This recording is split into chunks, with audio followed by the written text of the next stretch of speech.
მივესალმები ჩვენ მაყურებლებს. ჩვენ ვაგზელებთ ჩვენ გადაცემათა ციკლებს კარგი სასოფლო სამეურნეო პრაქტიკა და აგროპოლიტიკა.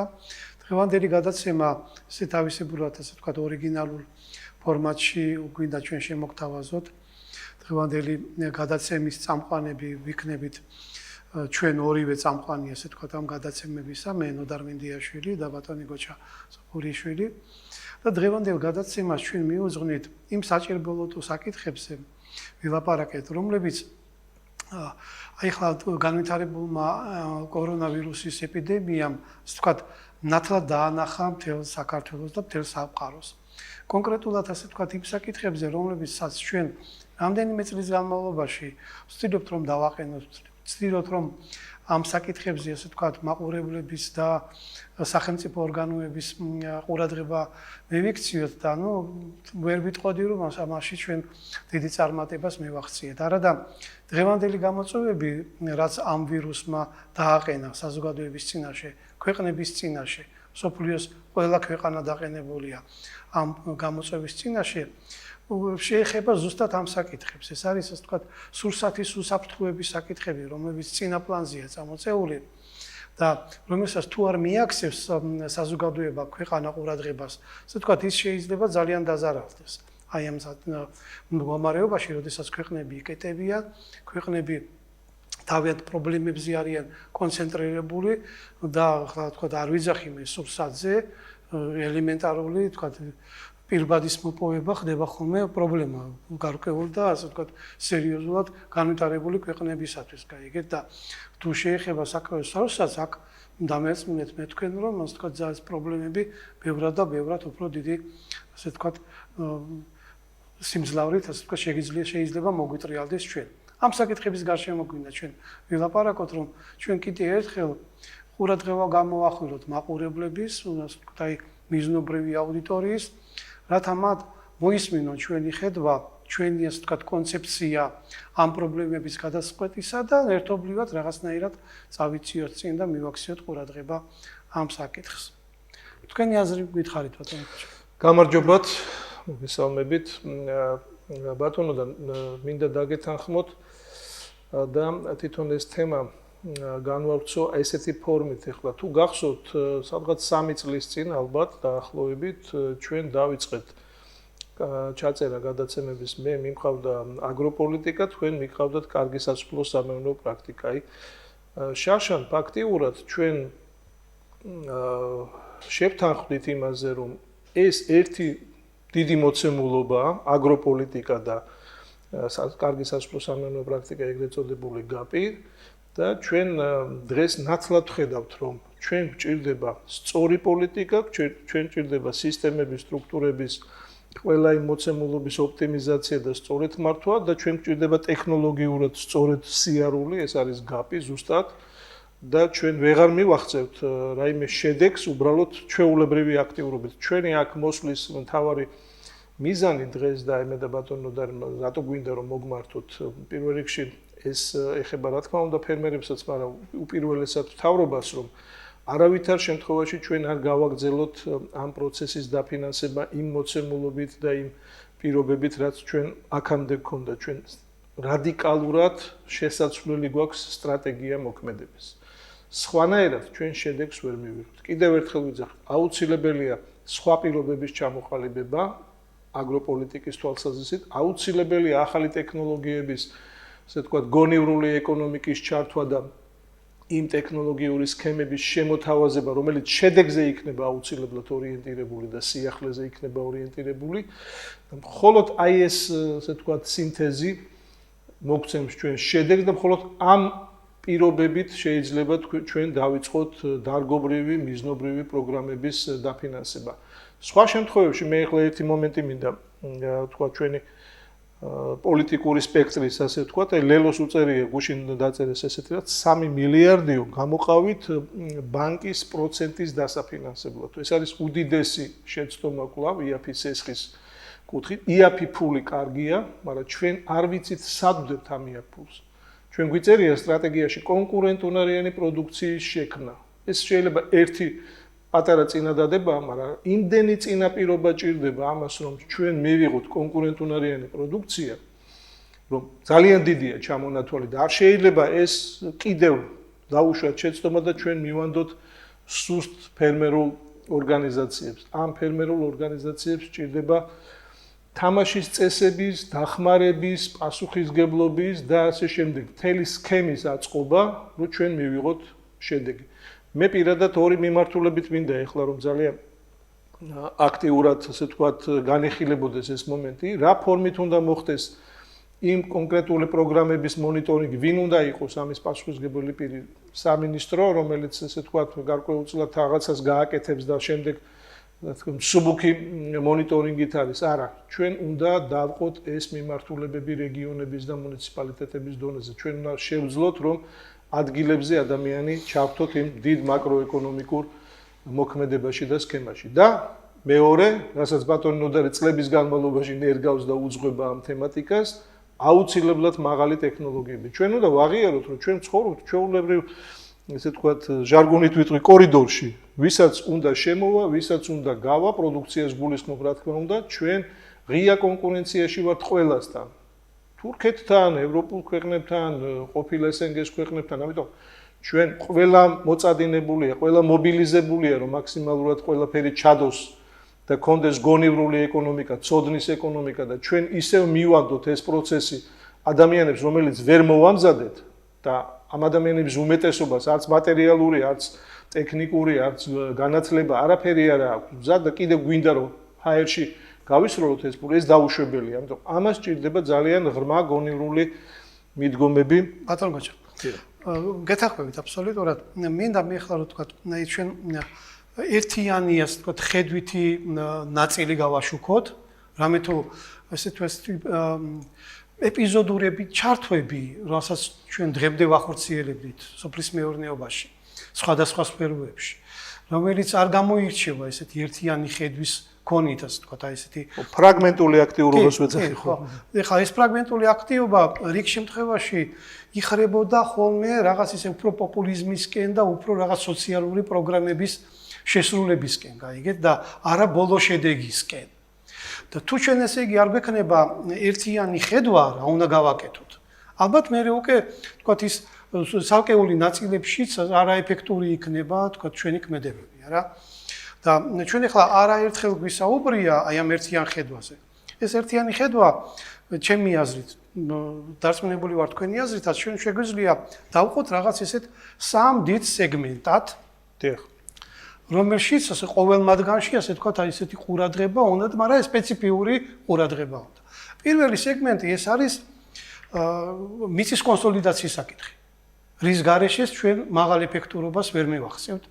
ამას პრინციპში ასე ვთქვათ, ამაში ყველანი ვთანხმდებით, აიგეთ, უბრალოდ გზებია სხვადასხვანაირი და აი ამ გზებზე უნდა რაღაცნაირად შევრიგდეთ, მოვრიგდეთ და მე ასე ვთქვათ, იმის და მიუხედავად, რომ ეს სენსიტიური საკითხია, გაიგეთ, წინ გადავდგათ და თამამი ნაბიჯები გადავდგათ, იმიტომ რომ მრავალ თქვა ჩვენ აი მოსწრები ვართ მრავალ პოლიტიკურ ჯგუფს, რომელიც მოსულა სახელმწიფო სათავეში და ვერც ერთმა ვერ ასე ვთქვათ მოიპოვა ის რაღაცნაირი შინაგანი სითამამე რომ განეხორციელებინა ეს საკითხი. ყოველთვის იჭრებოდა ხოლმე ესეთი პრობლემა, რომ ეს მტკივნეულია და მაგრამ ჩვენ შეგვიძლია მე პირადად ვფიქრობ ესე იგი რომ ეს მტკივნეულად არ გავაკეთოთ, არამედ გავაკეთოთ წახალისების რა თქმა უნდა. ხა, ჩვენ აი თქვა დღევანდელი საკითხიდან გამომდინარე, თუ მიწის კონსოლიდაციას დაუკავშირებთ სასურსათო საფრთხეების საკითხს და ფართო ახსნა განმარტებით სამუშაოს ჩავატარებთ.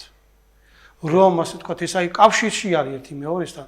მე დარწმუნებული ვარ ისე როგორც აი ამ ვირუსის ეპიდემია მიიღო ჩვენმა ერმა და ვთქვათ ემორჩილება აბსოლუტურად და ძალიან კანონმორჩილი საზოგადოება აღმოჩნდით უცხოთ, ხო? ბატონო, აი ერთი მომენტი იგივე ფაქტორთან მივა. უნდა ჩაგერთოთ აი ამ ნაწილში მიწასთან. ნახეთ, ჩვენ ხო გვინდა სწორება უცხოელები როგორ აკეთებენ ამას, როგორ ითვლიან კომპლექსურად ყველა ფაქტორს, ხო? ნახეთ, თუ 50 გექტარზე ნაკლებია ხეხილის ბაღი, ხო? იქ უცხოური ეს თქვათ მენეჯმენტი, გონივრული მენეჯმენტი თulis რომ აქ ამის გაკეთებას აზრი არ აქვს. თუ 300 გექტარზე ნაკლებია ბოსტნეული, თქვათ ხახვი გინდა მოიყვანო თუ კარტოფილი, ხო, მენეჯმენტი ამბობს რომ ამაზე ნაკლები ჩვენ მერე ვერ დავსვათ თითქმის. მარცვლეულშიც არის აღებული დაახლოებით, ну არის ქვეყნები 3000-იც არის აღებული. ჩვენი ტიპის ქვეყნებისთვის არის დაახლოებით 1000 გექტარი. ამის გარეშე ის არ იწყებს მოქმედებას და აპრიორში იძახის წამგები. ხო, ისეთ არის თქვა, მე თქვი სამი საკითხი, ძირითადი საკითხი ჩვენი აზრით. ეს სამი საკითხი არის. პირველი, ასე თქვა, აი ეს მიწის კონსოლიდაციის საკითხი. მეორე ეს არის ლოგისტიკური ცენტრების საკითხი, რის გარეშეც შეუძლებელია პროდუქციის შეგროვება, პროდუქციის, თქვა, გარებაზრებზე გატანა, შიგნით, ასე თქვა, დასკლადირება და მესამე საკითხი არის აი რაღაცა კომერციული ან თქვა ინტელექტუალური ცენტრის შექმნა, რომელიც განახორციელებს საბაზრო პრინციპებზე დაყრდნობით ამ პროდუქციის ფასწარმოქმნის სწორი ფასწარმოქმნის ჩამოყალიბებას. ეს იქნება ფიუჩერსის ინსტრუმენტის გამოყენებით თუ სხვადასხვა ასე თქვათ ინსტრუმენტების გამოყენებით. აიგეთ? თუ ჩვენ ასე თქვათ აი ხლა აი ამ სამ ასპექტს ერთ რეფორმაში გავაერთიანებთ და ყოველ მათგანს ასე თქვათ ჩავშლით მერე უკვე სწორედ საბაზრო პრინციპებიდან გამოყენებით. მე პირადად ვფიქრობ, რომ ადმინისტრაციული მექანიზმები აქ ძალიან მცირედ უნდა იყოს, გაიგეთ? იმიტომ რომ საბაზრო მექანიზმები გვაძლევენ იმის საშუალებას, რომ წავახალისოთ და ამ სისტემამ იმუშაოს, გაიგეთ? თანაც ჩვენ წინ მიმავალი ქვეყნები, ისრაელი რო ავიღოთ, მოწინავე ქვეყნები რო ავიღოთ, ისინი ყველა ამ სამ პრინციპს იყენებენ, გაიგეთ? ამაზე დაყრდნობით არის ესე ვთქვათ, მათი სოფლის მეურნეობა წარმატებული. აი ახლა შევეცადოთ ასე ვთქვათ, აი ამ სამიდან უკვე შიდა პრობლემები ბევრია მან, გაიგეთ და ვთქვათ, ახლა როგორ მიუდგებით ამ თუ იმ საკითხის გადაწყვეტას, მაგაზეც ბევრი იქნება დამოკიდებული და ამაზე ვილაპარაკოთ. პირველი ასე ვთქვათ, ეს მიწის კონსოლიდაციის საკითხი, მეორე ეს ლოგისტიკური ცენტრების საკითხი, მესამე სწორი სამართლიანი ასე ვთქვათ, ფასწარმოქმნის და გრძელვადიანი შეკვეთის ჩამოყალიბების საკითხი. კი ბატონო, ნახეთ თუ მიწაზე ვსაუბრობთ ახლა ჩვენ და მიწის კონსოლიდაციაზე. ერთ-ერთი ყველაზე მნიშვნელოვანი არის ახლა მთავარი ინსტრუმენტი მიწა არის. უმნიშვნელოვანესი თუ ამით ჩვენ არ დავიწყეთ და თუ ეს ელემენტი ახლა არ იქნება სწორედ რეფორმირებული ამ მოცემულობაში დღეს რაც შეგვექმნა, ხო, ჩვენ შედეგს ვერ მივახცევთ. მე თავშივე იმიტომ გავამახვილე ყურადღება, რომ პროცესი მოიცავს ძალიან ბევრ კომპლექსურ პრობლემას. ერთის ან ორის გადაწყვეტით ჩვენ შედეგს ვერ მივიღებთ. არის თქვათ ჩვეულებრივი ბიზნესის გადასაწყვეტი პრობლემები, არის კომპლექსური, ესე თქვათ სქემატური პრობლემები, რომელიც ერთხელ და სამუდამოდ უნდა გადაეწყოს. ჩვენ შეგვიძლია თქვენ უკვე ახსენეთ ეს, რომ სახელმწიფოს ჰქონდეთ ისეთი ტიპის პროგრამები, რომელიც კარგი გაგებით პროვოცირებას გაუკეთებს ადამიანების გაერთიანებას და ეს ადამიანები მიხვდებიან, რომ სადღაც 10 გექტრიანი, 7 გექტრიანი, 20 გექტრიანი ეს მიწები უნდა მოხდეს მათი კონსოლიდაცია და ეს მიწები უნდა ჩაერთოს ერთიანად იმ პროგრამაში, რომელსაც სახელმწიფო შეთავაზებს. აქ შეიძლება იყოს არენდის ფორმა გრძელვადიანი, აქ შეიძლება იყოს მიწის შესყიდვის ფორმა. გადავალ ახლა ამ ფორმაზე, აქ უნდა იყოს ძირითადად მუშაობდეს ორნაირი მიმართულება. ერთი რომ ვისაც ამის კეთება არ უნდა, სურვილი არ აქვს, შესაძლებლობა არ აქვს, ამ ფული ჭირდება, მან უნდა დათმოს ეს სიტუაცია. შეიქმნას რაღაცა მისი მეზობლების სასარგებლოდ. ბანკი, სადაც ასე თქვა, აიბოხდება. მისი მეზობლების სასარგებლოდ პირველ რიგში და მერე შესაძლებელია თქვა სხვა ინვესტორის სასარგებლოდ.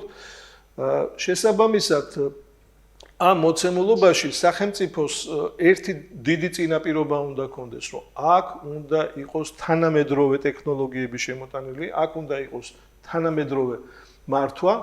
აქაც ახლა გადავალთ ორ ფორმაზე მოქმედების. ერთი ფორმაა, როდესაც ეს ჯგუფი თავის თავში მონახავს იმ ცოდნას, ძალებს და შეიძლება ესეთი ჯგუფები გაჩნდნენ, სადაც არიან წარმატებულები, თქვათ, ხახვის, კარტოფილის ან სხვა რაღაცის მოყვანაში და ესენი მზად არიან, თუმცა შესაძლებელია ჩვენ მოვიზიდოთ ისეთი ოპერატორ მენეჯმენტ ჯგუფები, რომლებსაც შეუძლიათ აქ შემოიტანონ ახალი ტექნოლოგია, მართონ ეს მენეჯმენტი საკუთრების გარეშე, ეს კარგად ჩამოსაყალიბებელია და ძალიან ბევრი ქვეყანა მიმართავს ამას, რომ ადამიანებს აქვს თავიანთი საკუთრება, მაგრამ იქ მუშაობენ დაქირავებული ჯგუფები, დაქირავებული მენეჯმენტი, რომელიც ან თავიდან კიდე პირიქით ასე ვთქვათ მიწაა დაქირავებული. ხო, ან მიწას იქირავებს ეს, ხო?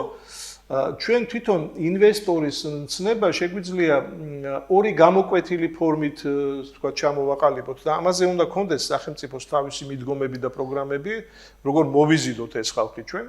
ხედავთ თქვენ რომ ბევრი რაღაცები იცვლება, ჩვენ რეალურად აი თავისუფლების თვალსაზრისით, დებარეობის თვალსაზრისით და პოტენციალის თვალსაზრისით ვართ მაინც საინტერესო ქვეყანა. ყველაფერს რო თავი დავანებოთ, ეხლა ვიღაცას რო ეტყვი მწარმოებელს, რომ იცით რა, ჩვენს ქვეყანაში არის იმპორტი ამდენი, ეს ამდენი, მაშინვე დაფიქრდება. რომ აი ნახეთ ეხლა რამოდენიმე ციფრი ამოვწერე მე. სპეციალურად ამოვწერე, იმიტომ რომ სამინისტროს ხელმძღვანელებმა ერთი-ორჯერ თქვეს, რომ ხორცში კარგათა ვართ, იმაში კარგათა ვართ, ამაში კარგათა ვართ. თუ ციფრებს ჩავხედავთ, ეს ჩემი მოგონილი ციფრები არ არის, ეს არის საქსტატის ციფრები. არა ვართ ჩვენ კარგად და დავანებოთ თავი ხორბალს ამ შემთხვევაში, ვერ დავანებოთ ვერასოდეს ხორბალზე ჩვენ შეგვიძლია მთელი გადაცემა მიუძღვნათ და ვაჩვენოთ საზოგადოებას როგორ შეიძლება ხორბალში თვითუზრუნველყოფა თუ არა 50-60%-იანი უზრუნველყოფამდე ასვლას, მაგრამ ვისაუბროთ თქვა შაქარზე მნიშვნელოვანია ხო? შაქარი 2014 წელს ძალიან აქტიურად ვცდილობდით მე მაშინდელი მინისტრი დანელია ერთად ვიყავით აგარის შაქრის ქარხანაში, დავათვალიერეთ ყველაფერი. იყო ორი ალტერნატიული გეგმა წარმოების ამოქმედების საკუთარ ნედლეულზე და ნახეთ ნედლეული ქარხანა, პროდუქტი, რომელიც ყოველდღიურად მოთხოვნადია, წრე იკვრებოდა.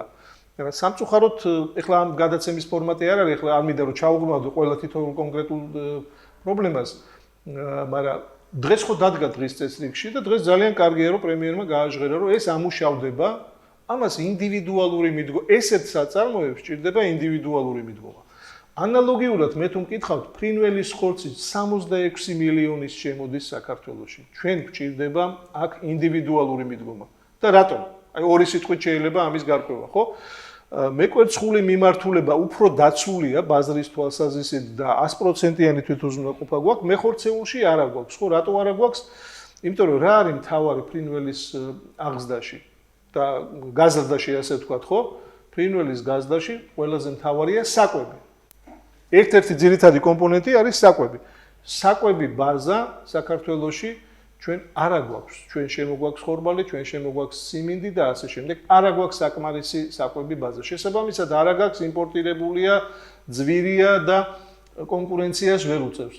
თუმცა შესაძლებელია ისეთი მოქმედების სქემის მოფიქრება, სადაც ჩვენ ამ მიმართულებას წავახალისებთ და შედეგი შეიძლება დადგეს 2-3 წელიწადში. უცბად ვიგრძნოთ ჩვენ ეს 66 მილიონი რომელიც იმპორტიორების ჯიბეში მიდის და სხვა ქვეყანას ვაფინანსებთ რეალურად, დარჩება საქართველოში და ძალიან ბევრი ასე ვთქვათ საწარმო გაიხსნება, დასაქმდება ხალხი. 51 მილიონის თევზი შემოგვაქვს, ნუ გასაგები ამბავია ესეც და აქაც გვაქვს ჩვენ ძალიან სერიოზული რესურსები. 70 მილიონამდე არის რძე, რძის ხვნილი, რძის პროდუქტები კარგი, 70 მილიონი. ეს არის ძალიან დიდი თანხა ჩვენისთანა პატარა ქვეყნისთვის. აქაც ჩვენ შეგვიძლია და გვაქვს რესურსი. მე საით მიმყავს ახლა ესაუბრა, როდესაც ჩვენ ინვესტორს ელაპარაკები, როდესაც ჩვენ გინდა რომ ეს მიმართულებები ამოწიო, შენ უნდა შექმნა ძალიან მოქნილი პოლიტიკა და იწყე პირველადი წარმოებიდან, სადაც გჭირდება, რა თქმა უნდა, მიწის კონსოლიდაცია და ამ ნაწილში წერან ვახსენე ხო, რომ არც ერთი სერიოზული ორგანიზაცია არ მოკიდებს ხელს საქმეს, თუ თქვა წერან ვახსენე ხო, ბოსტნეული მაგალითად ხო, არ უნდა ვიღაცას 7 გექტარზე მოიყვანოს ბოსტნეული ან კომბოსტოვანის, არც ის არ უნდა რომ თქვა 30-ზე მოიყვანოს. დაწესებული აქვს თავიანთი ზღვარი და ნორმები, იმიტომ რომ ამას სჭირდება საწარმოო საშუალებები, ამას სჭირდება მუშახელი, საწყობებით, ეს ოპტიმიზირებულია უკვე იმ მოცულობაში, ხო? 300 გექტარი. რა არის პრობლემა ახლა ჩვენ, რომ თქვა გარკვეულ ლოკალურ ტერიტორიებზე გქონდეს 300 გექტრის ქვეშ ან ხახვი, ან კარტოფილი, ასე შემდეგ და ასე შემდეგ, ხო? შესაძლებელია სავსებით, მით უმეტეს თუ ჩვენ ადამიანებს შევთავაზებთ კარგ, სწორ, მიზნობრივ პროგრამას, სადაც სახელმწიფოს ბატონო და მახსენა 2-3 ნაბიჯი კი არ ექნება, რომ 2-3 ნაბიჯის მერე მე შენ დაგეხმარე და ეხლა აწი შენი საქმეო. არა, ჩვენ აუცილებლად უნდა გავიდეთ შედეგზე. შედეგის გარეშე არც ერთი პროცესი არ უნდა იყოს წამოწყებული. სანამ არ გვეცოდინება, რომ ამ შედეგის მიღწევისთვის ყველა კომპონენტი, ყველა ნიუანსი გათვლილი და გაწერილია. არანაირ შემთხვევაში ჩვენ ახლა მაქსიმალურად ვცდილობთ, რომ საბაზრო პრინციპები და საბაზრო მექანიზმები და თავისუფლება იყოს, მაგრამ იქ სადაც პასუხისგებლობაზეა საუბარი, იქ სადაც სახელმწიფოს ჩართულობაზეა საუბარი, იქ არ შეიძლება იყოს რაღაც ლიბერალური უპასუხისგებლო დამოკიდებულება. ჩვენ მაქსიმალურად უნდა ვიყოთ თავისუფლები, თუმცა მაქსიმალურად უნდა შევძლოთ ჩვენი ფერმერული მოძრაობის აღორძინება და მათი დახმარება. ისეთი მოქმედება, ვთქვათ, როგორც ახლა რუსეთმა მიიღო ინვესტიციებზე 15%-ით გაზარდა გადასახადი, რომ ინვესტიციები შეინარჩუნოს. საქართველოს ამ პირობებში ესეთი გადაწყვეტილებებით ფონს ვერ გავა.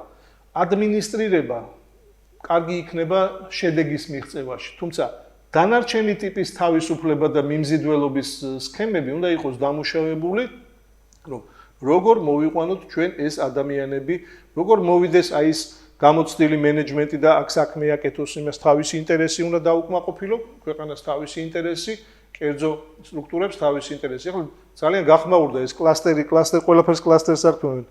მე და თქვენ კლასტერზე გადაცემებიც გავაკეთეთ და კლასტერი ერთ-ერთი კარგი ფორმაა მოქმედების, როდესაც სახელმწიფო თავისი იერარქიებით, ასე თქვა, ცენტრი, რეგიონი, მუნიციპალიტეტი, აქეთ განათლების სისტემა, ინოვაციები, ტექნოლოგიები, ჯგუფები ამ ინოვაციის შემომტანები, შემსრულებლები და კერძო ინტერესები, კერძო სტრუქტურა, თავისი, ასე თქვა, მიდგომით, თავისი ბიზნეს ინტერესით და თავისი მესაკუთრული, ასე ვთქვათ, უფლებებით და ბუნებით. ბატონ გუჩა, ეხლა რახან თქვენ კლასტერი ახსენეთ, მინდა ასე ვთქვათ, აი გავამაყვილო ყურადღება წარმატებულ მაგალითზე, რომელიც საქართველოში მუშაობს და მე პირადად ფიქრობ, რომ მისი მასშტაბირება არ იქნება ძნელი სხვადასხვა მიმართულებებით, სხვადასხვა კულტურებზე. აი კონკრეტულად მე ფიქრობ, რომ ჩამოყალიბებული კლასტერი, რომელიც აი მრავალი წელიწადია თავის თავს, ასე ვთქვათ, მუდმივად ინარჩუნებს და გვეუბნება, რომ ასე ვთქვათ, ეფექტურია, ეს არის მეღვინეობა, მევენახეობის კლასტერი,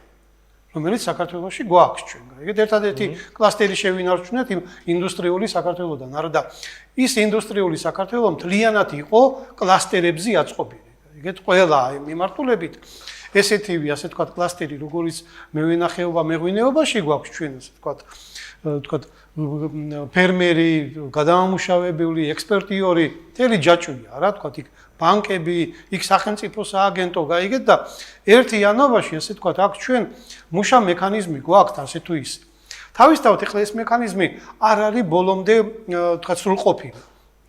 მე მაგალითად ამ მექანიზმში აუცილებლად ჩავდებდი წის წრებით, ასე ვთქვათ, ფასის დაწესების, ასე ვთქვათ, მექანიზმს. თემსოფლიოში ეწეღან თქვი მე რომ თემსოფლიო იყენებს ეს ფიუჩერსის ესეთი მექანიზმია რა, როდესაც ფერმერმა იცის ერთი წლის შემდეგ რა ფასი ექნება.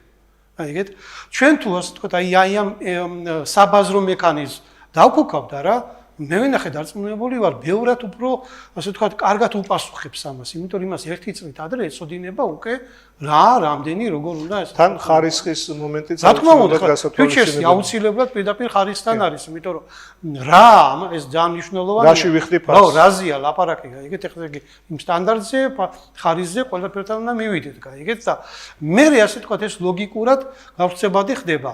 ეხლა თქვა და თქვენ ახსენეთ ეს თქვა სხვადასხვა მიმართულებები. ჩვენ თქვა ამ წლების განმავლობაში რომ გავეკეთებინა, მიგვექცია ყურადღება, თქვა ხახვის კლასტერზე. ჩვენ ახლა ხო არ გვექნებოდა ეს უზარმაზარი იმპორტის, ასე თქვა, ფაქტი, რომელიც ახლა გვაქვს, არა? შესაძლებელი იყო საქართველოს აბსოლუტურად შეუძლია ამისი გაკეთება. ახლა ეს ხო დიდი პრობლემა არ არის. ყოველთვის ჩვენ უზრუნველყოფას ვაკეთებდით ჩვენი საქართველოს მოსახლეობის, არა? იგივე ასე თქვა რომ გავეკეთებინა ეს ჩვენ თქვა ბოსნიულზე, თქვა დასავლეთ საქართველოში. იქ არის ფრაგმენტები კლასტერის, მაგრამ ბოლომდე არ არის მიყვანილი. რაღაც წლების წინ იყო ამაზე ლაპარაკი, მაგრამ ბოლომდე მაინც ვერ მივიდა ეს, ვერ შეიკრა ეს სქემა ბოლომდე. აი ეგეთ თქვა ზეს მიმართულება, ასე ვთქვათ, ეს საერთოდ ასე ვთქვათ, ისეთი ის არის ანტიკლასტერიანი, ესე ვფიქრობ, რომელიც აი მიზან მიმართულად არ ვიცი ახლა ეს შეგნებულად იყო გაკეთებული თუ შეუგნებლად იყო გაკეთებული, მაგრამ ფაქტია, რომ მთლიანად გავანადგურეთ ჩვენი მერძეული ინდუსტრია არა და იყო და უზრუნველყოფას აკეთებდა ქვეყნისას და მთლიანად ეს ასე ვთქვათ ინდუსტრია გადავიყვანეთ აი ასე ვთქვათ შემოტანილ რაღაცა ფხვნილებზე და სხვადასხვა ეგ საერთოდ საშინელება თუ გახსოვთ ჩვენ ერთხელ გადაცემა გავაკეთეთ მე იქ მოვიტანე მთელი ცხრილი რას ნიშნავს ფხვნილი რას ნიშნავს ნედლირზე რამდენად დიდი სხვაობები იყო იქ იმ ვიტამინებში მიკროელემენტებში წესიერ ქვეყანაში ამ ძეს ხო აღარს არასვავენ წესიერ ქვეყანა ომიანობის პერიოდში ტექნიკური ის არის რა თქმა უნდა გაჭირვება როცა ქონდათ ქვეყნებს მათ მოიფიქრეს და რძეს ურიგებდნენ ბავშვებისთვის რომ ბავშვები სრულყოფილი ჯანმრთელები გაზრდილიყვნენ და ჩვენ რატომ მივანდეთ ეს სიტუაცია და ეს რატომ მივაგდეთ და ეს ახლა ირანული რაღაც პასტა შემოდის და ამასაც ვაправებთ რომ უნებელია უნებლობა ძალიან დიდი მცნებაა იცით რა ხა ამის უკან რა დგას აი ჩემი თვალთახედვით გაიგეთ ახლა ერთი ასე ვთქვათ ეს ექსპერტი ვარ ამ სფეროში და მე ვხედავ გაიგეთ რომ ერთ მხარეს არის საქართველოს არ ვიცი 601 მილიონი მოსახლე რომელსაც შეუძლია და რომელსაც ქონდა ესეთი ტრადიცია რომ ყველა ოჯახში რამდენიმე ფური ყოფილიყო და ვთქვათ რძის წარმოება ყოფილიყო გაიგე და მეორე მხარეს არის რამდენიმე ათეული ვთქვათ იმპორტიული გაიგეთ ჩვენ ასე ვთქვათ აი მილიონ ოჯახს წავართვით ეს საშუალება რომ მათ რძი აწარმოონ და რამდენიმე ათეულ იმპორტიორს მივეცით იმის საშუალებას რომ ვთქვათ ახლა ბიზნესი აკეთოს ეხლა აქ კიდევ ერთხელ ვიძახი რომ აი ნათლად ჩანს ანტისახელმწიფოებრივი რომელიც აბსოლუტურად ეწინააღმდეგება სურსათის უსაფრთხოების საკითხს გაიგეთ თაით მიდგომა გაიგეთ ანტიკლასტერული ანტისახელმწიფოებრივი მიდგომა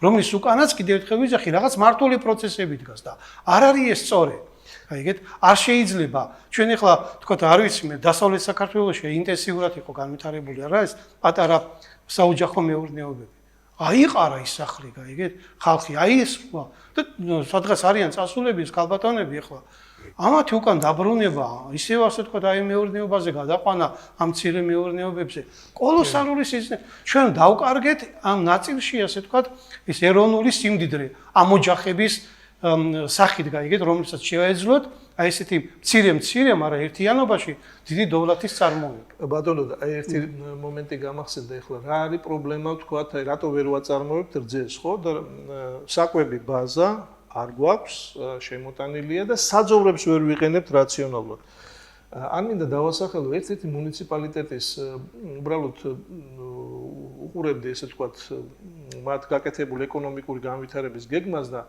როცა სოფლის ნაწილს გავეცანი, იქ ეწერა პრინციპში რისკებიც, უპირატესობებიც ასე შემდეგ და საძოვრებთან მიმართებაში ეწერა, რომ ზამთრის საძოვრები წლითი წლობით ნადგურდება.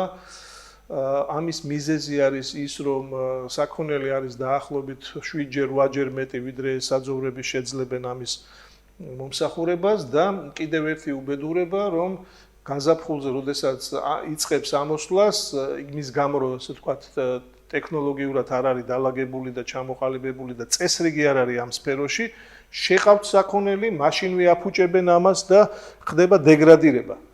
კი ბატონო, ეს შეიძლება დაწეროს ვიღაცამ 2014-15 წელს, როგორც პრობლემა. და 5 წლის განმავლობაშია, 3 წლის არის თუ რამდენიც არის ამ მნიშვნელობა აქვს, რომ გიწერია ეს. შენ როგორც ხელმძღვანელს ამ შემთხვევაში, მუნიციპალური ხარ, რეგიონალური ხარ თუ ზოგადად სამინისტროს ხარ, ამაზე კონკრეტულად რაღაცა მოძრაობა წერილი მაინც ხო შეიძლება რომ დაწერო სადღაც რომ ეს პრობლემა იცი რა მე ჩემს გეგმაში მაგ გაწერილი და მიშველეთ რა გავაკეთო და როგორ გავაკეთო მე გავეცანი შემდეგ აი სოციალურ-ეკონომიკური განვითარების გეგმებს და მის ესე ვთქვათ შედეგებს ვინ რას ასრულებდა და თურმე არასამთავრობოები ამას ამოწმებენ ერთ-ერთი არასამთავრობო და აღმოჩნდა რომ საძოვრების ნაწილში 0 დაუწერეს 0 ქულა ზოგადად 30 თუ 32 შეფასდა ამ ნაწილში კარგი ეს მოხდა დაახლოებით წელიწადის წინ თუ წელიწადნახევრის წინ იმის შემდეგ ვკითხულობ ახლა ეს დიდი 0 რო დაგიწერეთ ვიღაცამ გამოიჩინა რამე აქტიურობა ან რეაქცია რატო ვიძახით საძოვრებზე 2015 წელს ეს საძოვრების დიდი განვითარების პროგრამა დავწერეთ სამინისტროში ვედავებოდი ეკონომიკის სამინისტროს დაობდით რომ არ შეიძლება ესე გაცემა აქ საჭიროა დიდი მიზნობრივი პროგრამა წლები გადის ისევ არაფერი არ კეთდება ისევ 0-ია ეხლა მე გეტყვით დიდი ნუტრიციოლოგი არ გახლავართ მაგრამ ისეთ საკითხებში მაინც ვერ ყვევით ჩვენ, რაც ასე თქვა ზოგადი და მნიშვნელოვანია, როგორ ვითარდება ადამიანი, როგორ ვითარდება ბავშვები, რატო იყვნენ და არიან ქართველები ტრადიციულად ძალიან ნიჭიერები, ხო? ეს განაპირობა ეს გენით ჩამოყალიბდა ამ მიკროკლიმატით და ამ საკვებით. ჩვენ გვაქვს მრავალფეროვნება საკვებში, ხო? და ყველაფერს კიდე თავის წესი აქვს. ჩვენ თუ ბავშვებს ნედლირზე არ მივეცით, სადაც არის ვიტამინებიც, მიკროელემენტებიც და მივეცით ეს პარაშოკი, რომელიც არაფერი არ არის, ხო? საბოლოო ჯამში ჩვენ არ გაგვიკვირდეს, რომ მივიღებთ თაობებს გონებრივათაც და ფიზიკურათაც დამახინჯებულს. ეს არ არის მარტო ის მომენტი, რომ დღეს ვიღაცა ბიზნეს ჯგუფს აწყობს, რომ იყოს ფხვნილი და ვიღაცას არ შეუძლია, რომ იყოს ნედლირზე. იცით რა შეა საქმე ახლა თქვა, აი კიდევ ხა გეუბნებით, რომ ეს ნათელი მაგალითია და ესეთი ნათელი მაგალითები ჩვენ გავყვეთ ბევრ ინდუსტრიაში წავაწყდებით ამას, გაიგეთ, რომ თქვა ინდუსტრია, გადამამუშავებელი ინდუსტრია, რომელიც უნდა ყოფილიყო შემკვეთი და აკუმულატორი, ასე თქვა, აი თქვა წინწამწევი ამ ინდუსტრიისა, გაიგეთ, აღმოჩნდა მკვლელი ამ ინდუსტრიისა ქვეყნის შიგნით, გაიგეთ, ეს არის კანიბალიზმი. აბა რა არის თქვა სხვა ესე თქვა საზოგადოებაში კანიბალიზმი შენი საზოგადოების ჭამა. ზუსტად ეს არის, გაიგეთ, როდესაც შენ შეგნებულად, იმიტომ რომ რაღაცა ასე თქვა სტანდარტირებული რძე არ მოდის და ამიტომ ასე თქვა ფხვნილი გირჩევნია, ნუტრიცია არ გაინტერესებს და ამიტომ ის გირჩევნია, გაიგეთ, და შედეგად ჩვენ ვიღებთ იმას, რომ მთელი ინდუსტრიები, მთელი სოფლები ასე თქვა ჩანაგდება, გაიგეთ, ტოვებს ის ხალხი და მიდის. გაიგეთ და ეხლა ესე თუ გავაგზავნეთ ჩვენ დაგვრჩება ქვეყანა, აღარ დაგვრჩება ქვეყანა. თუ ის ქვეყანა ალბათ იქნება, მაგრამ იმ ქვეყანაში ვინ იქნება, გაიგეთ? ეს უკვე კითხვის ნიშნია და როგორი ხარისხი იქნება მოსახლეობისა, გაიგეთ და რაღაცნაირად ჩვენ ეხლა ძალა უნდა მოვძებნოთ ჩვენ წინზე შიგნით და უარი ვთქვათ, კიდევ ერთხელ ვიძახი აი ამ მიდგომაზე, ამ კანიბალიზმზე, ასე ვთქვათ, ფულის და მოგების გამოკიდებით ჩვენი ერის, ასე ვთქვათ, ჭამაზე, გაიგეთ და დავინახოთ, ასე ვთქვათ, რა ნაბიჯებია გადადგმული, სად შეიძლება რომ უკან დავიხიოთ, სად შეიძლება რომ რაღაცა წავახალისოთ და ერთიანობაში, ერთიანი ეროვნული ასე ვთქვათ, ორგანიზმი ავწიოთ ჩვენ წინ. და ეს მიმართულება, რო ყოფილიყო, ვთქვათ, ამ მიმართულებაში, ვთქვათ, ეს კლასტერული ხედვა, ვთქვათ, ის პრობლემები, რომლებსაც თქვენ იძახით, ისინი ხო გამოჩნდებოდა. ეს ინდიკატორები რო ყოფილიყო ყოველთვის მოსაკითხი, ეს ხო გამოჩნდებოდა.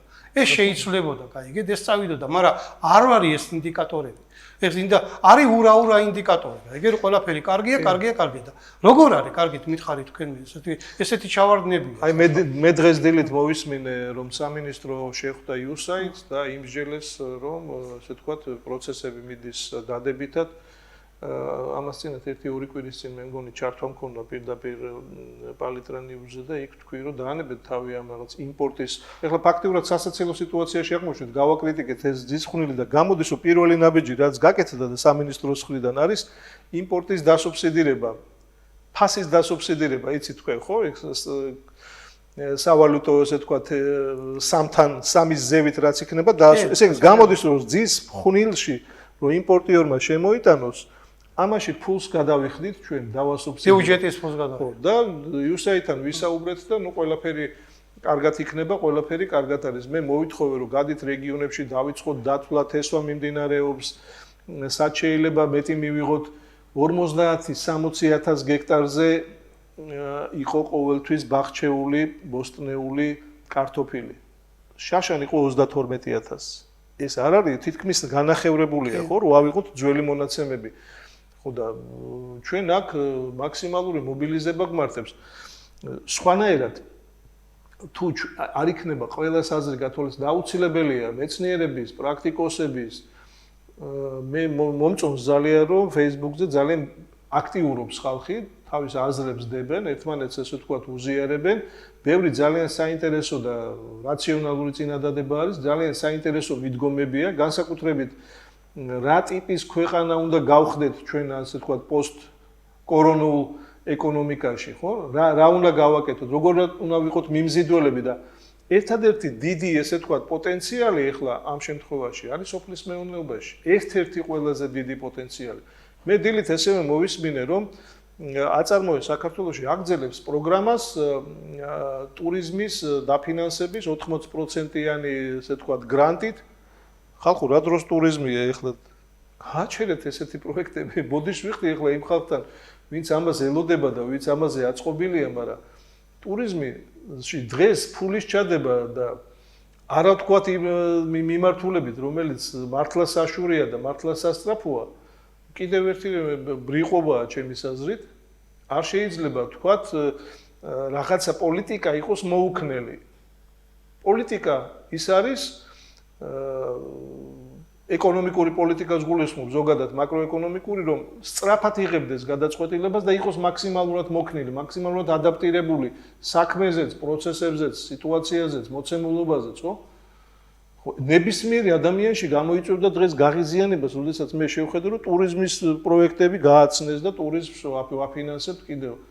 და ამ დროს ყველა სპეციალისტი იძახის, რომ 2-3 წელი ტურიზმს ექნება ძილის რეჟიმი და რაღაცნაირად გადავარჩინოთ. ეხლა ვიღაცები კიდე ამ სფეროში კი არ ესენი უნდა გადავარჩინოთ. ახლებს ვეკაჩებით, რომ მოდით ეხლა ამ სფეროში დაიწყეთ, ასე ვთქვათ, მუშაობა. სასურსათო უსაფრთხოება გახდა ნომერ პირველი ამოცანა დღეს მსოფლიოში. და ნახეთ ეხლა თვითონ ამ პროცესს რამოდენიმე გამოწვევა აქვს.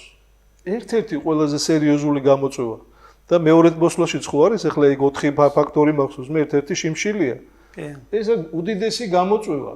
აქ არ შეიძლება ჩვენ რაღაცას წაუყრუოთ, რაღაცა სხვანაირად ვაკეთოთ. ჩვენ ამ მოქმედებაში ეხლა მე მინდა ბატონო და ნელ-ნელა თქვა ჩვენი პოზიცია გამოვკვეთოთ. არის შინამეურნეობები, არის ეგრეთ წოდებული ფერმერული მეურნეობები, რომლებიც საიჯარო მიწების პრივატიზებით მოხდა, ხო? აქ ორი იდენტური მიდგომა უნდა იყოს. ერთში უნდა იყოს ინოვაციური ახალი ტექნოლოგიები ცოდნის, მეორეშიც უნდა იყოს ინოვაცია, თუმცა იქ უნდა იყოს შენარჩუნებული ინკლუზიურობის მომენტი, ჩართულობის მომენტი და იმ შინამეურნეობების გაძლიერების მომენტი. ჩვენ დროა რომ დიდი გეგმა, დიდი პროგრამა დავწეროთ. ჩვენ დროა რომ ზუსტად ვიცოდეთ როგორი ინვესტორი გვინდა და ვის ვეძებთ. ჩვენ დროა რომ ვიცოდეთ როგორი ტექნოლოგიები გვჭირდება და როგორი პირობებით უნდა შემოვიყვანოთ თქვა სხვადასხვა ჯგუფები და მივცეთ მათ საშუალება რომ საქართველოში სიახლე და სიკეთე შემოიტანონ და ასე ვთქვათ გონებრული ეკონომიკა. ჩვენ უნდა ვაღიაროთ დღევანდელი არსებული ძალიან ძიმე სურათი და ნურავი ცდილობს მე სამინისტროს ხელმძღვანელებს მივმართვა, ცდილობთ არანორმალური ძალიან ძიმე ყოფა და მდგომარეობა, მათ შორის ციფრობრივიც, ტექნიკურიც, ადამიანურიც წარმოვაჩინოთ წარმატებას. ეს არის ძალიან ბრიყული პოზიცია. ძალიან ბრიყული პოზიცია, რაც დამერწმუნეთ აღიზიანებს ფერმერებს, ადამიანებს და ზოგადად საზოგადოებას. ეს ისევ ცუდად მოუბრუნდება იმ ჯგუფს, ვინც ამას აკეთებს და ვინც ცდილობს ეგრეთ წოდებული რაღაც გაправებით იყოს. ყველაფერი მიდის ძალიან კარგად. თქვენ ღვინო ახსენეთ, მე დაგიმტკიცებთ, რომ ღვინოში ძალიან ცუდი მდგომარეობა გვაქვს და ძალიან სერიოზულად გავაფუჭეთ ხარისხი და პრობლემა გაჩნდება ღვინის გაყიდვაც და ექსპორტიც დროთა განმავლობაში სხვა მოცემულობა გვაქვს. და არ შეიძლებოდა ვთქვათ ყველაფერი მოგვეტრიალებინა ღვინისკენ და არაფერი არ მოგვეტრიალებინა ვთქვათ რძისკენ, ხორცისკენ, ხორბლისკენ და ასე შემდეგ. ესეც ძალიან დიდი შეცდომა იყო. ბოსტნეული ვახსენეთ, ხო? ციფრები უნდა ვთქვა. ჩვენ სადღაც 11 მილიონის ექსპორტი გვაქვს დღეს, მწვანელი და ასე შემდეგ სხვა ბოსტნეული საადრეო და 40 მილიონამდე გვაქვს იმპორტი. ეს ჩვენი პირობების ქვეყნისთვის არის სრული კატასტროფა. მეხილეობა ვახსენეთ, ხო? ჩვენ გვაქვს დაახლოებით 66 მილიონი იმპორტი და ექსპორტი გვაქვს მხოლოდ 80 მილიონი. კი, დადებითია აქ, მაგრამ ჩვენი თანაქვეყნისთვის ჩვენ მეხილეობის რას ამბობთ, რა არის მან დადებითი? წელს რუსეთიდან შემოვიდა 1000-ობით ტონა, ასე თქვა, ვაშლი. 66 მილიონის იმპორტი, ეს არის ჩვენთვის კატასტროფა. გამერწმუნეთ. ეს არ არის ნორმალური ჯანსაღი სიტუაცია. თან 2020 წელია. ეს არ არის არც 12 წელი, არც 14 წელი, არც 16 წელი, როცა დანერგე მომავალი იწყებოდა. რატო? იმიტომ რომ წლების განმავლობაში აქაც, იქაც, იქ სადაც ვიყავი, ვიძახდი რომ დანერგე მომავალი არ არის საბოლოო შედეგზე ორიენტირებული პროექტი, ეს არის აქტიურობის პროექტი, ეს არის რაღაც წახალისების და ვიღაცას ბაღი მოუნდა სხვა პრინციპებით. უნდა ყოფილიყო, სხვა ამოცანა უნდა ყოფილიყო, სხვა ტექნოლოგიური სქემები უნდა ყოფილიყო და სულ სხვა შედეგი გვექნებოდა. თქვენ იცით რომ ინტენსიურ ბაღს წყალი ჭირდება მარტის თვეში. მარტის თვიდან იწყებს ის კვებას, თან კვებას იწყებს როგორც ბავშვის და არსად არ არის ეს უზრუნველყოფილი. წყალს ჩვენ ვაძლევთ ივნისის თვეში. ეს ინტენსიური ბაღები, ეს საუკეთესო. ამ მემართულებით მინდა ჩაგეთქვი. ისეთ რა არის? მთელი ზამთრის განმავლობაში მოლდავეთის სოფლის მეურნეობის სამინისტრო რეკომენდაციას აძლევდა ფერმერებს, მევენახე ფერმერებს, იმის გამო რომ ძალიან დაბალნალექიანი ზამთარი იყო, რომ ორჯერ სამჯერ მოერწყათ ვენახები. აი ეგეთ უკრაინაში, მოლდავეთში ეს რეალური პრობლემა და ეხმარებოდა. მე ხა ბევრჯერ ვთქვათ იგივე ინფორმაცია მივაწოდე ჩვენ ფერმერებს. ისინი იძახიან, არ არის წყალი. წყალი არ იქნება. სთხოვენ, არ არის წყალი, აი ეგეთ. მე ხა ეს რა მიდგომა მითხარით. ეს ხო რეალური პრობლემაა რა. ჩვენთანაც ზუსტად ესევე დაბალნალექიანი წელიწადი იყო. ხო, რა ვქნათ, ესეთი ისა წყალი არ არის. ეხლა მე უფრო მეც გეტყვით, როდესაც 2016 წელს იწერებოდა ოცნების, ესე ვთქვათ, ვალდებულებები და პასუხისგებლობები ამ დარგში, მაქვს ერთხელ მე მგონი ამ ეთერითაც ნათქვამი, თავიდან ბოლომდე მთელი სქემა, რა თქმა უნდა, მაშინ მინისტრთანაც შევათანხმე და მეგობრებთანაც, სულ ყველაფერი ჩემი დაწერილია და მათ შორის მელიორაციაზე ზუსტად მახსოვს, რომ ჩვენ გვინდოდა სტრუქტურების და სისტემის შეცვლა. ეს დღევანდელი მელიორაციის სისტემა არის აბსოლუტურად არაეფექტური. ეს არის კორუფციის და უბედურების ბუდე. სტრუქტურა და სისტემა უნდა სხვანაირად ყოფილიყო აწყობილი და ჩვენ შეიძლებოდა წავსულიყავით ან რეგიონალური პრინციპით, ან უბრალოდ თქვათ ყველა თითოეულ ხაზს, საიდანაც წყალი იღებს სათავეს, იმაზე მოგვება აუცილებლად უნდა შეგვეცვალა ტარიფი და გვემუშავა ამ ტარიფზე და რაც ყველაზე მნიშვნელოვნად მიმაჩნდა ყოველთვის, წყალშეგროვების სისტემაზე. ჩვენ გვაქვს მე შეიძლება თუნდაც ვიცნობ თქვათ კახეთის ან შიდა ქართლის სისტემებს, მაგრამ ძალიან კარგად ვიცნობ ქვემო ქართლის სისტემებს. ჩვენ გვაქვს რამოდენიმე ძველი, ასე ვთქვათ, წყალშეგროვების ადგილი, რომელსაც არ ვიყენებთ, ან არასრულყოფილად ვიყენებთ, ან არასრულად ვიყენებთ, ან უბრალოდ მიგდებული გვაქვს. აი მაგალითად იგივე ალგეთის წყალსაცავში წელს ძალიან ცოტაა წყალი, ამაზე დამოკიდებულია მთელი მარნეული, მთელი თეთრი წყაროს რაიონი, ხო? და ეხლავე მიდის წუწუნი, რომ წყალი ძალიან ცოტაა, კიდე კარგი ეხლა რაღაც წვიმები წამოვიდა, მაგრამ სრული კატასტროფა იყო. თუმცა იქვე არის ორი წყალსაცავი, რომელიც არ ივსება, რომლის შევსება შესაძლებელი იყო, რომლის გაკეთება შესაძლებელი იყო, როგორც სარეზერვოდ. ანალოგიურად არის თქვათ დმანიში, არის იაგუბლოს წყალსაცავს ეძახიან და მაგის გარდა არის პანტიანის და კიდევ ორი პატარა წყალსაცავი, რომლის შევსებაც შესაძლებელი იყო და დმანისი და ბოლნისიც და მარნეულის ნაწილიც უზრუნველყოფილი იქნებოდა. თუ ჩვენ მხოლოდ და მხოლოდ იმაზე ვიქნებით, რომ წვიმა მოვიდა, წვიმა არ მოვიდა დამოკიდებული, ხო, ესე არც ერთ ქვეყანაში არ იქცევა მსოფლიოში არც. ესე იგი, გება საკითხი, რომ ახლა ამ ნაწილშიც რაღაცა, ასე ვთქვათ, თანამედროვე მეთოდებთან მივიდეთ ჩვენ. რაღაცა ორგანიზაციული სტრუქტურები შევცვალოთ და, ასე ვთქვათ, ის სტრუქტურა, რომელსაც შემოვიყვანთ აქ იგივე წყლის მართვაზე, რა, მელიორაციაზე, იყოს დაინტერესებული ბოლო შედეგით, გაიგე და არა ესეთი სქემატური მიდგომების, რასაც ჩვენ ახლა ვხედავთ. ახლა აქ ჩანს, რომ რაღაც ესეთი ბიუროკრატიული ერთადერთი დაინტერესება იყო, რომ ქსელები შეცვლილიყო და იქ ვიღაცები ტენდერს იღებდნენ და ასე ვთქვათ, ქსელებს ცვლიდნენ, სადაც სამუშაოებს აწარმოებდნენ, მაგრამ ის რომ ასე ვთქვათ, ფერმერი უნდა იყოს წარმატებული, ის რომ კლასტერულად და კლასტერის შიგნით ასე ვთქვათ, ჯაჭვმა უნდა იმუშაოს, ეს არ აჩანს. ახლა ჩვენ ამას ვხედავთ, გაიგეთ და ბატონო და რამაც დაგეგმვა ჭირდება კიდე რომ მოდის, რამდენი მოდის, როგორ განაწილდეს, ეს ყველაფერი იგეგმებოდა და შესაძლებელია რომ ძალიან საინტერესო დაიგეგმოს. თქვათ იცით რა მომენტი არის? ხა ჩვენ ხო თქვათ ახლა არა ვართ, როგორ გითხრათ, თქვათ ყამირზე არა ვართ მოსულები, არა? ჩვენ გავიარეთ მე-20 საუკუნე. მე-20 საუკუნე ეს იყო უზარმაზარი ინდუსტრიალიზაციის ეპოქა, არა, სოფლის მეურნეობაში და არა მარტო სოფლის მეურნეობაში. ეს იყო დაგეგმარების, ასე ვთქვათ, მარჩ ზენიტი, ყველაფრის დაგეგმარების და მერე შესრულებისა, გაიგეთ? 30-იანი წლები, ჩვენ ახლა ალბათ სადღაც 30-იანი წლები გჯობია, მე მგონი დღევანდელი ჩვენ სადაც იქავართ, ჩვენ 30-იანი წლების დასაწყისში ვართ, ეხლა დღევანდელი მდგომარეობით. და ჩვენ ახლა ალბათ უნდა ავიღეთ და მივიდეთ ასე ვთქვა და ნახოთ ბერიას რეფორმა სოფლის მეურნეობაში, საქართველოს სოფლის მეურნეობის ბერიის რეფორმა, გაიგეთ, როგორ რა საფრთხეებზე იყო, რა დაგეგმარების პრინციპები იყო, როგორი ორიენტირები იყო აღებული. აგარი შაქრის ქარხანა არის, გაგიკვირდებათ 1932 წელს აშენებული. კი, ნუ ხო ბევრ რაღაცას ასე ვთქვა, ჩაუკვირდები ჩვენ იქ მივართ, გაიგეთ, ეხლა მეცუტრუსეობა, მეჩაიობა, მეხილეობა, ეს ინდუსტრიული ძვირი ასე ვთქვა კულტურები, ეს მაშინ ჩაეყარა, გაიგეთ, იმ ადამიანების ასე ვთქვა გადაწყვეტილება იყო, რომ ასე ვთქვა ჩვენ უნდა ვაწარმოოთ ძვირი მცირე ნიადაგიანი ქვეყანაა, ამიტომ ძვირი კულტურები უნდა ვაწარმოოთ. იმ მოცემულობაში დიდი ბაზარი არსებობდა და ჩვენ ვიყავით ერთ-ერთი ყველაზე დიდარი სოფლის მეურნეობა ქონდა საქართველოს რესპუბლიკას. იმათ ეს მიაღწიეს თითქმის 10 წელიწადში, გაიგეთ, ეხლა ჩვენი 10 წელიწადი გადის ერთი მთავრობა, მეორე მთავრობა და ეხლა ბოლოში ვიზახით, ნუ არაფერი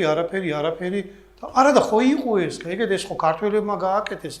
რატო გააკეთეს? იმიტომ რომ სისტემური მიდგომები იყო, ხედვა იყო, გაიგეთ და მე მოთხოვნა იყო და სულელობა იყო. და ჩვენ თო მუდმივად ასე ვთქვათ, ეხლა პოლიტიკურ პოპულიზმში ვართ გადასულები და რა ვიცი მე ხო ვთქვათ, სოციალურ დახმარებებს ვარიგებთ, გაიგეთ. ეხლა ეს ინდუსტრია არ განვითარდება. გავა კიდე 10 წელიწადი და ისევ ამ მდგომარეობაში ვიქნებით. უფრო უარეს მდგომარეობაში ვიქნებით. ჩვენ ეხლა ხო ხედავთ აი ამ არასწორმა მიდგომამ ჩვენ როგორ დაგვაცლეინა, გაიგეთ, სოფელი, არა? ეხლა ფიქრობდით რომ სოფელი დაიწება, ნუ ახლა თქვა განვითარებულ ქვეყნებში სოფლის მეურნეობის წილი მოსახლეობისა, ნუ თქვა 10-20%-ია მეტი არა და ნუ ისინი უნდა გამოვიდნენ. და გამოვიდნენ ისინი, კი არა გამოვიდნენ, წავიდნენ. გაიგეთ? წავიდნენ უბრალოდ, გაიგეთ? ეს გამოსვლაც ხო უნდა უზრუნველყო, არა? გაიგეთ და ესაც ვერ უზრუნველყავით. ესე იგი, ძალიან ეხლა თქვა ერთი ხედვით შეხედვით, შეიძლება ჩვენ ძალიან ბევრ პრობლემებზე ვლაპარაკოთ და პესიმისტური ვის გამოგვივიდეს, თქო, მაგრამ ამავდროულად ამ პესიმიზმის უკან მე მინდა რომ თქვა მივცეთ ის ოპტიმიზმური მუხტი რომ ჩვენ გადასარევი სიტუაციაში ვართ, ეხლა ჩვენ შეგვიძლია გადავაწყოთ ყველაფერი თანამდებობა. სამი შესაძლებლობა გავაკეთოთ უბრალოდ. ნუ გვეშინია თამამი რეფორმებისა და ეგეთ კიდევ ერთხელ ვიზახით რომ სასურსათო უზრუნველყოფის საკითხია თქვა ჩვენ თავზე დაკიდებული, გაიგეთ და ეს ისეთი საკითხია, რამაც ყველაფერზე უნდა თქვა ყველაფერ პრობლემას უნდა დაახეინოს უკან. ბატონო, ერთი მინდა დასრულებისკენ დიდი გადაცემა გამოგვივიდა, მე მგონი დროით მინდა პრემიერ-მინისტრს მიმართო და ვთხოვ რომ მიიღოს ალტერნატიული ინფორმაციები და ხედვები აკადემიური წრეების, სპეციალისტების, თუნდაც არასამთავრობო სტრუქტურების ძალიან ბევრი ადამიანი ფიქრობს და ნუ დავეყრდნობით დღეს ესე ვთქვათ რაღაც სტერეოტიპს, რომელიც ჩამოყალიბებულია თუნდაც სამინისტროში, იმიტომ რომ სამინისტროსაც ჭირდება ალტერნატიული ხედვები, წინადადებები, რომ ასე ვთქვათ მოიხარშოს ახალი ქართული მოდელი მომავალში სოფლის მეურნეობის განვითარების. ამიტომ ყველას მოუწოდებთ ვიყოთ კონსტრუქციულები, მოусმინოთ ერთმანეთს და ვის რაში აქვს ცოდნა, ვის რაში აქვს გამოცდილება, ვის რაში შეუძლია პრაქტიკული, ასე ვთქვათ, მოქმედებაც, აი ეს ყველაფერი უნდა შეიკრას, არაფერი არ უნდა გამოგვეპაროს და კიდევ ერთი, ნუ იქნება ეს პროგრამა ფრაგმენტული, ეს უნდა იყოს ძალიან კარგად მოფიქრებული, კომპლექსური, მაქსიმალური ჩართულობით როგორც სახელმწიფოში, ისე კერძო სტრუქტურების, ისე უცხოური ინვესტიციის თუგნებავ და უცხოური ტექნოლოგიების ეს ყველაფერი გაკეთებადია, ეს ყველაფერი მოფიქრებულია, მინდა უბრალოდ რომ იყოს მაქსიმალური ჩართულობა, ეს მინდოდა და მეთქვა. კეთილი. მინდა მადლობა გადაუხადო ჩვენ მაყურებლებს, ასე ვთქვათ, ესეთი ყურებისთვის. ამ მძაფრ ასე ვთქვათ დისკუსია გამოგვივიდა, ძალიან ბევრი საინტერესო იდეა და ვთქვათ აზრი მივაწოდეთ მაყურებლებს. მე ვფიქრობ, რომ გამოხმაურება იქნება, მიზნობრივი ჯგუფები დაინტერესდებიან, შევიდეთ დიალოგში და დარწმუნებული ვარ, რომ ჩვენი ქვეყნისთვის სასარგებლო ნაბიჯებს გადავდგავთ. დიდი მადლობა გოჩა. მე მშვიდობები.